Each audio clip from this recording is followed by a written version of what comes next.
मोहन यादव को मोदी जी तत्काल हटाइए, नहीं तो ये जो कैंसर है पूरे प्रदेश से भाजपा को समाप्त करके मृत्यु को प्राप्त कर देगा।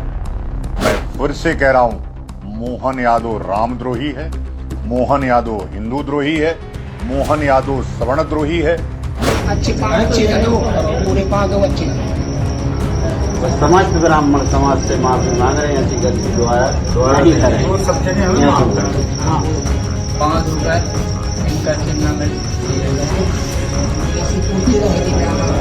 और हम ऐसे ही ब्राह्मणों को पूछते रहेंगे। गंदे व्यक्ति का जो कि अंबेडकर अंग्रेजों की गुलामी करता रहा। अगर तुम्हारा ज्यादा दिमाग खराब हो गया है तो जूता तो बाद में मारेंगे, हम कुत्ता बनाकर गले में पट्टा बनाकर पूरे ग्वालियर में घुमाएंगे आपको, जो हमारी गारंटी। तो 3 निशाने हमारे हैं। सर्वप्रथम अम्बेडकर को खत्म करना, द्वितीय आरक्षण को खत्म करना और तृतीय सनातन की स्थापना इस भारत में करना। दोस्तों अभी अभी आपने जिस शख्स की वीडियो देखी है, इस शख्स का नाम है अनिल मिश्रा। आपने इस वीडियो के अंदर देखा कि किस तरीके से ये अंबेडकर जी के लिए अपशब्द कहता हुआ नजर आ रहा है और कहता है कि इसका 3 लक्ष्य हैं। पहला लक्ष्य है अंबेडकर जी को समाप्त करना, दूसरा लक्ष्य है आरक्षण को समाप्त करना और तीसरा लक्ष्य है सनातन धर्म की स्थापना करना।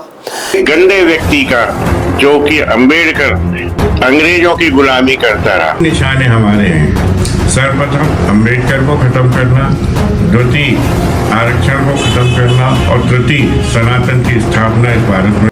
ये मध्य प्रदेश के ग्वालियर का रहने वाला है और मध्य प्रदेश के ग्वालियर कोर्ट के अंदर जो अंबेडकर जी की मूर्ति लगी है उसका भी विरोध इस अनिल मिश्रा नाम के वकील ने किया था।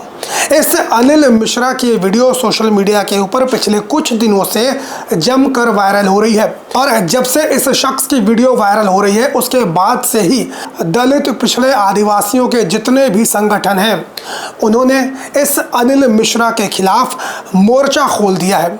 इसकी जमकर चारों तरफ आलोचना हो रही है। भीम आर्मी ने तो 10 लाख जूते इसके घर पे भिजवाने का भी आह्वान किया है। जब इतना ज़्यादा इन लोगों के द्वारा, इन संगठनों के द्वारा विरोध किया गया तब जाकर मध्य प्रदेश की सरकार ने इस अनिल मिश्रा के खिलाफ एफआईआर दर्ज की है। एफआईआर दर्ज करने के बावजूद अनिल मिश्रा ये कहता हुआ नजर आता है, वो दरअसल जो एफआईआर इसके ऊपर दर्ज हुई है इसको एक तमगे की तरह बताता है और कहता है कि इसके ऊपर एक और एफआईआर दर्ज हो गई है और जितने भी सवर्ण समाज के लोग हैं, जितने भी तथाकथित सवर्ण संगठन हैं, ब्राह्मणवादी संगठन हैं, मनुवादी संगठन हैं, वो भी इस अनिल मिश्रा के समर्थन में खुलकर खड़े हो गए हैं। और मध्य प्रदेश एक तरह से आप समझ लीजिए कि जातिवाद का गढ़ बन चुका है। पूरे मध्य प्रदेश के अंदर इस वक्त दलित पिछड़े आदिवासियों का मुकाबला ब्राह्मणवादियों से हो रहा है। दलित पिछड़े आदिवासियों के सभी संगठनों ने इन ब्राह्मणवादियों और मनुवादियों के खिलाफ एक जंग छेड़ रखी है। दरअसल दोस्तों पिछले कुछ दिनों से लगातार मध्य प्रदेश के अंदर से जातिवाद की घटनाएं सामने आ रही हैं।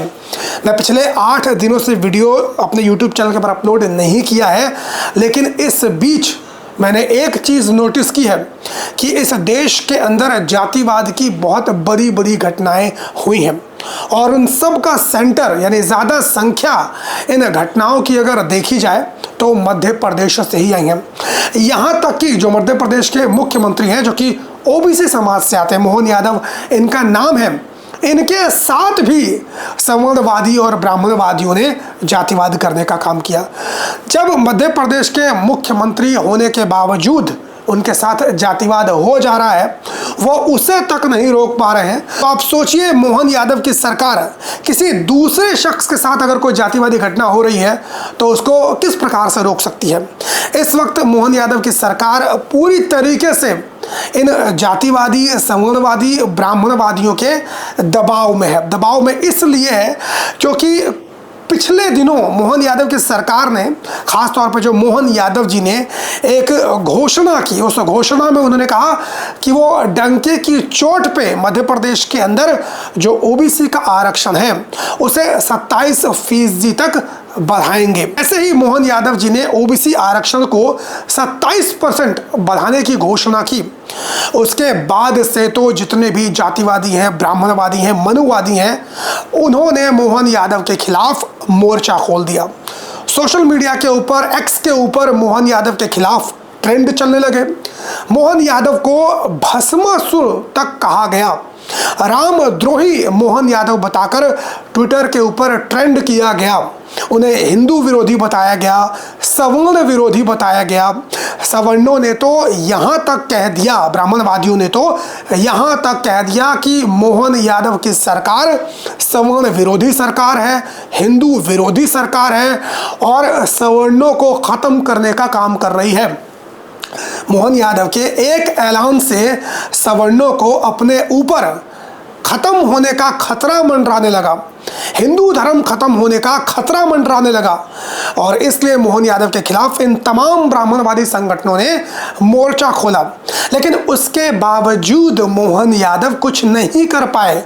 जब अपने ही खिलाफ हो रहे जातिवाद का मोहन यादव कुछ नहीं कर पा रहे हैं तो इनके राज्य में किसी और के साथ यदि कोई जातिवादी घटना हो जाती है तो मोहन यादव किस प्रकार से रोक पाएंगे।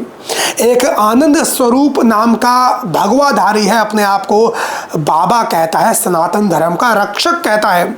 इसकी एक वीडियो मोहन यादव जी को लेकर सामने आई थी जिसमें ये बीजेपी के शीर्ष नेतृत्व से ये रिक्वेस्ट कर रहा था कि मोहन यादव को तत्काल मध्य प्रदेश के मुख्यमंत्री के पद से हटा दिया जाए और मोहन यादव के ऊपर सवर्ण विरोधी, हिंदू विरोधी होने का आरोप लगा रहा था। मोहन यादव को मोदी जी तत्काल हटाइए, नहीं तो ये जो कैंसर है पूरे प्रदेश से भाजपा को समाप्त करके मृत्यु को प्राप्त कर देगा। मैं फिर से कह रहा हूं, मोहन यादव रामद्रोही है, मोहन यादव हिंदू द्रोही है, मोहन यादव सवर्ण द्रोही है। आप सोच कर देखिए दोस्तों, ये आनंद स्वरूप जैसे लोग जिन्होंने भगवा वस्त्र धारण कर रखा है, अपने आप को बाबा बोलते हैं, इन लोगों के लिए तो सभी हिंदू एक समान होने चाहिए थे। लेकिन जब मोहन यादव ने 27% आरक्षण बढ़ाने की सिर्फ घोषणा क्या कर दी, इन लोगों को इतना ज़्यादा पेट में दर्द होने लगा। आखिर मोहन यादव जी ने जो 27% आरक्षण बढ़ाने की घोषणा की है वो किन के लिए की है? हिंदुओं के लिए ही तो की है, उन जातियों के लिए की है जो हिंदू धर्म से ही आती हैं, लेकिन किन्हीं कारणवश वो समाज में पिछड़ गई हैं। जो सवर्ण तबका है उनके मुकाबले वो पिछड़ गई हैं, नौकरियों में पिछड़ गई हैं, शैक्षणिक स्तर उनका पिछड़ा हुआ है, सामाजिक तौर पे वो पिछड़ी हुई हैं।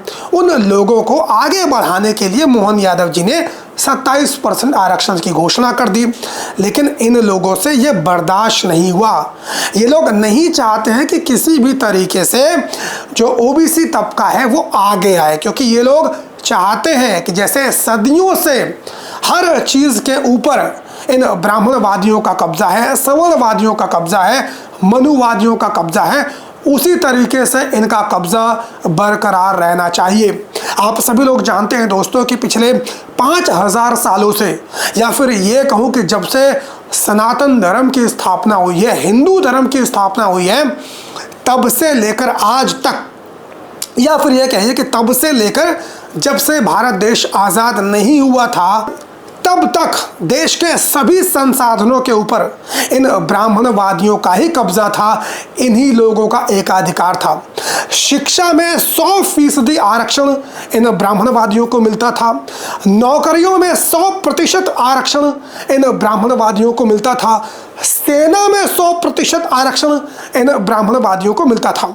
वो तो हमारा देश जब आज़ाद हुआ, संविधान की स्थापना हुई, देश के अंदर संविधान लागू हुआ, तब जाकर जो समाज के दलित, पिछड़े, आदिवासी वर्ग के लोग हैं उनके लिए भी आरक्षण की व्यवस्था की गई, जिससे कि उनका भी सामाजिक उत्थान हो सके, उनके लोग भी पढ़ाई लिखाई में आगे आएँ, नौकरियों में आगे आएँ, उनके पास भी ज़मीनें हों, उनकी भी आर्थिक स्थिति सुधरे, उनकी भी सामाजिक स्थिति सुधरे। लेकिन इन सवर्णवादी ब्राह्मणवादियों ने लगातार दलित, पिछड़े, आदिवासियों के आरक्षण का विरोध किया है और यही विरोध ये अनिल मिश्रा नाम का जो वकील है वो भी कर रहा है।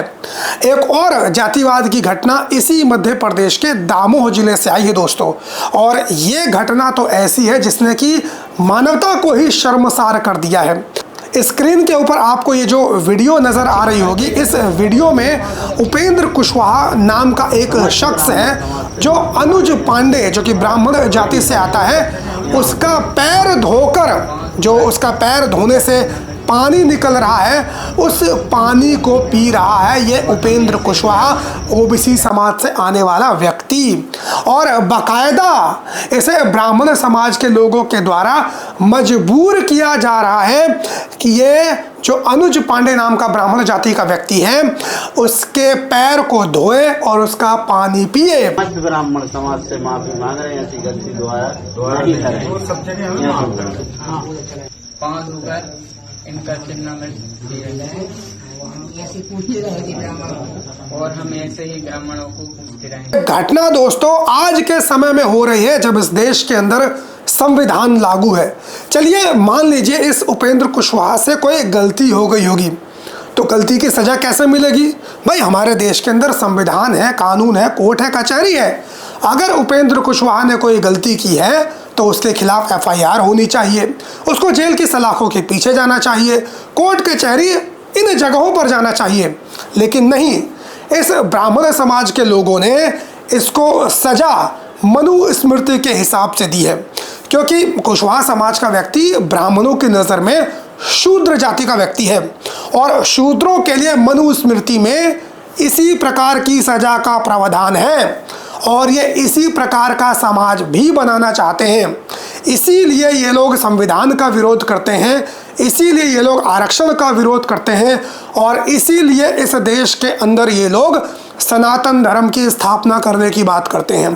क्योंकि यदि इस देश के अंदर से आरक्षण ख़त्म हो जाएगा, संविधान ख़त्म हो जाएगा और ये देश हिंदू राष्ट्र बन जाएगा, तो उस हिंदू राष्ट्र के अंदर 100% आरक्षण एक बार फिर से ब्राह्मणों को मिल जाएगा, सवर्ण जाति के लोगों को मिल जाएगा। और इसी मनुस्मृति के हिसाब से ये इस देश को चलाना चाहते हैं, और जितने भी दलित, पिछड़े, आदिवासी लोग हैं उन लोगों को ये लोग मनुस्मृति के हिसाब से ही दंड देना चाहते हैं, उनको शिक्षा के अधिकार से वंचित रखना चाहते हैं, उनको नौकरी और व्यापार से वंचित रखना चाहते हैं। ये सारी घटनाएं मध्य प्रदेश के अंदर तब हो रही हैं जब मध्य प्रदेश का मुख्यमंत्री ओबीसी समाज से आता है, यादव समाज से आता है। एक ओबीसी समाज से आने वाले मुख्यमंत्री के रहने के बावजूद लगातार मध्य प्रदेश के अंदर से इस प्रकार की जातिवाद की घटनाएं सामने आ रही हैं, और मध्य प्रदेश की सरकार इन्हें रोकने में पूरी तरीके से नाकाम है। बाकी दोस्तों आप सभी लोगों का मोहन यादव की सरकार के बारे में क्या सोचना है, और मोहन यादव की सरकार में जिस तरह की जातिवाद की घटनाएं सामने आ रही हैं उसके बारे में आप सभी लोग क्या सोचते हैं, कमेंट करके अपनी राय ज़रूर दीजिए। और यदि आप लोगों ने मुझे फेसबुक, ट्विटर, इंस्टाग्राम यहाँ पर फॉलो नहीं किया है तो डिस्क्रिप्शन में आप लोगों को लिंक मिल जाएगा, वहाँ पर जाकर भी आप मुझे फॉलो कर सकते हैं। मुलाकात करता हूँ किसी और वीडियो में, तब तक के लिए बहुत बहुत धन्यवाद। जय हिंद।